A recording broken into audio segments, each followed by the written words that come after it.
Hello friends, welcome to our YouTube channel Gyan Sanjivani first. तो आज हम बात करने जा रहे हैं मैथमेटिक्स का एक टॉपिक है डायरेक्ट एंड इनवर्स प्रोपोर्शन। सबसे पहले बात करते हैं कि प्रोपोर्शन होता क्या है। तो प्रोपोर्शन उसको बोलते हैं कि कोई भी दो रेशियो है वो दोनों इक्वल है। तो अगर वो दोनों इक्वल है तो वो कैसे रहते हैं प्रोपोर्शन में। अब रेशियो क्या होता है वो तो आपने पढ़ा ही होगा। रेशियो की मैंने डेफिनेशन लिखी है, the relation between two numbers which shows how much bigger one quantity than other one. Ratio क्या होता है, कोई भी दो नंबर्स के बीच रिलेशन होता है कि एक जो नंबर है वो दूसरे नंबर से कितना ज्यादा बड़ा है, उसको हम लोग रेशियो बोलते हैं। और ऐसे ही अगर दो रेशियो वो दोनों इक्वल हो तो उसको हम प्रोपोर्शन बोलते हैं। जैसे फॉर एग्जांपल यहाँ पे मैंने लिखा है A ratio B is equal to C ratio D। A और B का जो रेशियो है वो और C और D का जो रेशियो है वो इक्वल है। जैसे अब मैंने इसमें एक एग्जांपल लिखा है 15 ratio 20 is equal to 45 ratio 60। अब यहाँ पे देख सकते हो कि 15 रेशियो 20 एंड 45 रेशियो 60 ये दोनों दिखने में इक्वल नहीं है, लेकिन अगर इसको सिंप्लीफाई करेंगे तो अगर इक्वल आते हैं तो ये दोनों प्रोपोर्शन में माने जाएंगे। तो सबसे पहले इसको अगर देखो सिंप्लीफाई करें तो पहला है 15 रेशियो 20, उसको हम लोग 15 अपॉन में 20 लिख सकते हैं। ओके, अब इसको अगर हम सिंप्लीफाई करें जैसे यहाँ पे 45 रेशियो 60, 45 अपॉन में 60। अगर यार इन दोनों रेशियोज को हम लोग सिंप्लीफाई करें तो जैसे ये 15 अपॉन में 20 है, 5 3 जा 15, 5 4 जा 20, सिंप्लीफाई करने पर आंसर हो गया 3 अपॉन में 4। एंड इधर है 45 अपॉन में 60, 15 3 जा 45, 15 4 जा 60, इसका भी आंसर आएगा सिंप्लीफाई करने पर 3 अपॉन में 4। मींस ये दोनों रेशियो जो है वो है हमारे इक्वल है। तो ये दोनों रेशियो हमारे प्रोपोर्शन में हो गए।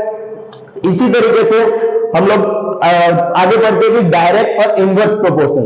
डायरेक्ट और इनवर्स प्रोपोर्शन होता क्या है। ओके, तो चलिए फ्रेंड्स अभी हम बात करते हैं डायरेक्ट प्रोपोर्शन की कि डायरेक्ट प्रोपोर्शन होता क्या है। मैंने यहाँ पे इसकी डेफिनेशन लिखी है, to quantities x and y। हमने दो क्वांटिटीज ली है। बात की थी कि प्रोपोर्शन मींस कि जब रेशियो की बात की थी तो कोई भी दो नंबर्स के बीच का रिलेशन देखा था। और प्रोपोर्शन में क्या होता है, कोई भी दो रेशियो इक्वल होते हैं तो इसको प्रोपोर्शन बोला जाता है। तो यहाँ पे हमने दो क्वांटिटीज ले ली, two quantities x and y। दो क्वांटिटीज हमने कौन कौन सी ली, x and y। x and y are said to be in direct proportion if whenever the value of x increase or a decrease, then the value of y increase or a decrease in a such a way that the ratio x upon the y remains constant। होता क्या है कि कोई भी हमने दो quantities ली x and y। Okay, अब उसमें क्या बोला कि वो दोनों प्रोपोर्शन में कब माने जाएंगे, डायरेक्ट प्रोपोर्शन में कब माने जाएंगे, जब किसी एक की वैल्यू इंक्रीज होगी तो दूसरे की भी वैल्यू इंक्रीज होनी चाहिए, और अगर एक की वैल्यू डिक्रीज होती है तो दूसरे की भी वैल्यू डिक्रीज होनी चाहिए। अगर दो क्वांटिटीज, फिर से मैं रिपीट कर रहा हूं, टू क्वांटिटीज, अगर दो क्वांटिटीज हम लोग ले रहे हैं x एंड y, तो अगर x की वैल्यू इंक्रीज हो रही है तो y की वैल्यू भी इंक्रीज होनी चाहिए, एंड x की वैल्यू डिक्रीज हो रही है तो y की वैल्यू भी डिक्रीज होनी चाहिए। अगर x की वैल्यू इंक्रीज हो रही है, y की भी वैल्यू इंक्रीज हो रही है तो वो दोनों डायरेक्ट प्रोपोर्शन में है। अगर y की वैल्यू x की वैल्यू डिक्रीज हो रही है, y की वैल्यू भी डिक्रीज हो रही है तो भी वो दोनों प्रोपोर्शन में। Whenever the value of x increase or decrease, then the value of y increase or decrease in a such a way that the ratio x upon the y is constant। x upon the y is constant मैंने क्यों लिखा है, क्योंकि जब हम लोग दो ratio को हम लोग अगर सिंप्लीफाई करते हैं तो उसका एक आंसर हमें फिक्स आंसर मिलता है कि दोनों का आंसर इक्वल ही होगा। अगर दोनों का आंसर इक्वल है तभी दोनों रेशियो को अगर हम लोग सिंप्लीफाई करते हैं दोनों का आंसर इक्वल आ रहा है तभी वो हमारे डायरेक्ट प्रोपोर्शन में है, तभी वो प्रोपोर्शन में माना जाएगा। अगर आंसर इक्वल नहीं आ रहा है सिंप्लीफाई करने के बाद भी तो वो दोनों प्रोपोर्शन में होंगे नहीं। x and y are in direct proportion if x upon y is equal to k where k is a constant। क्या लिखा है कि x upon y is equal to k where k is a constant। मतलब हमने x और y का एक ratio हमने फाइंड किया, उसको सिंप्लीफाई करने पर हमें k आंसर मिला। मींस हम लोग इसको आगे एग्जांपल के थ्रू समझाऊंगा मैं अच्छे से। Where k is a constant, जहां पे हमारा k कांस्टेंट है, जहां पे उसकी एक फिक्स वैल्यू हमें मिलेगी। डायरेक्ट प्रोपोर्शन के लिए एक है x1 अपॉन में y1। कोई भी अगर अलग अलग क्वांटिटीज दी हुई है, दो अलग अलग क्वांटिटीज हमने ली है, जैसे x1 y1। जैसे एग्जांपल लेते हैं, चॉकलेट्स का एग्जांपल ले, जैसे कि हमने 5 चॉकलेट हम लोग खरीद रहे हैं तो उसका हमारा टोटल कॉस्ट हो रहा है 20 रुपीज। 5 चॉकलेट का कॉस्ट हो रहा है 20 रुपीज। अगर मैं चॉकलेट खरीदने जा रहा हूं, अगर मैं उसको बढ़ा दूं 5 की जगह 10 चॉकलेट खरीदो, तो मुझे कॉस्ट ऐसा तो है नहीं कि 5 चॉकलेट का मैंने 20 रुपीज दिया तो 10 चॉकलेट का भी 20 रुपीज देना पड़ेगा, ऐसा होगा नहीं। 5 चॉकलेट खरीदने का 20 रुपीज दिया है, अगर मैंने एक क्वांटिटी बढ़ाई कि 5 की जगह मैं 10 चॉकलेट खरीद रहा हूं, तो मुझे टोटल कॉस्ट भी 40 रुपीज देना पड़ेगा। उसके हिसाब से एक वैल्यू बढ़ी तो दूसरी वैल्यू भी बढ़ेगी। अगर मैं 10 चॉकलेट खरीद रहा हूं और उसके मैं कुछ टोटल कॉस्ट दे रहा हूं, अगर मैं वो चॉकलेट कम कर दूं तो मैं उतने पैसे दूंगा नहीं, इससे कम दूंगा।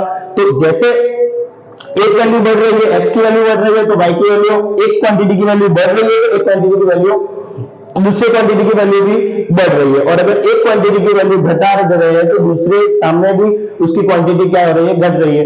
मींस अगर कोई भी दो क्वांटिटीज ले रहे हैं हम लोग x एंड y, तो अगर एक इंक्रीज होता है तो दूसरा भी इंक्रीज हो रहा है, और अगर एक डिक्रीज हो रहा है तो दूसरा भी डिक्रीज हो रहा है। तो ऐसे जब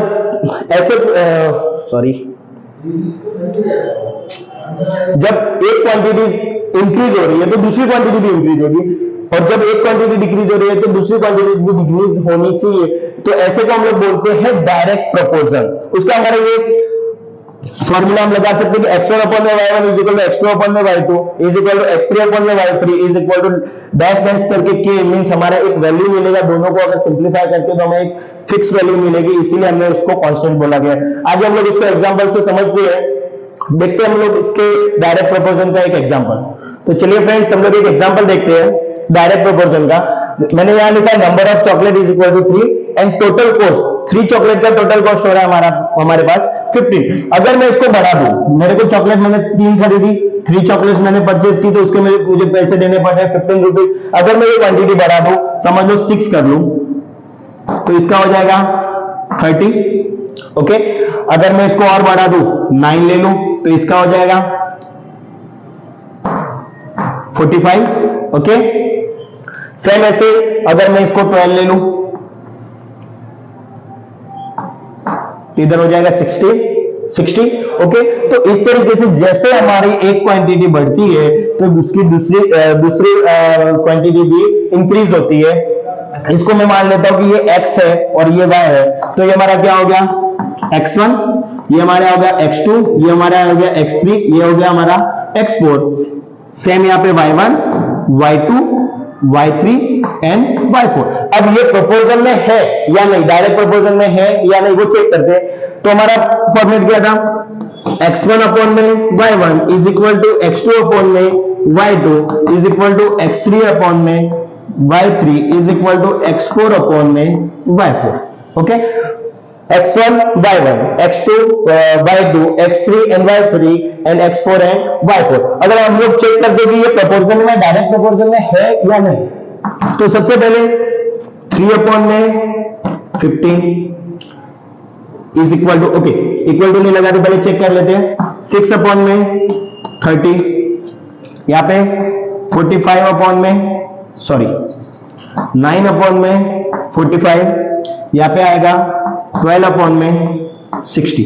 ओके, चलो इसको सिंप्लीफाई करके देख लेते हैं। जैसे ये 3 and 15, 3 1 3, 3 5 15, 6 1 6, 6 5 30, 9 1 9, 9 5 45, 12 1 12, 12 5 60। सबका आंसर क्या आएगा, 1 अपॉन में 5 इज इक्वल टू 1 अपॉन में 5 इज इक्वल टू 1 अपॉन में 5 इज इक्वल टू 1 अपॉन में 5। मींस ये जो सब क्वांटिटी है वो एक दूसरे के जो इन क्वांटिटीज के जो रेशियो है वो कैसे है, डायरेक्ट प्रोपोर्शन में इनके आंसर इक्वल आ रहे हैं। सिंप्लीफाई करने पर आंसर इक्वल आ रहे हैं। तो आई होप आप समझ गए होंगे कि डायरेक्ट इनवर्स क्या होता है, डायरेक्ट प्रोपोर्शन क्या होता है, कि अगर एक क्वांटिटी को इंक्रीज किया जाए तो दूसरी क्वांटिटी भी इंक्रीज होगी, और अगर एक क्वांटिटी को डिक्रीज किया जाए तो दूसरी क्वांटिटी भी डिक्रीज होगी।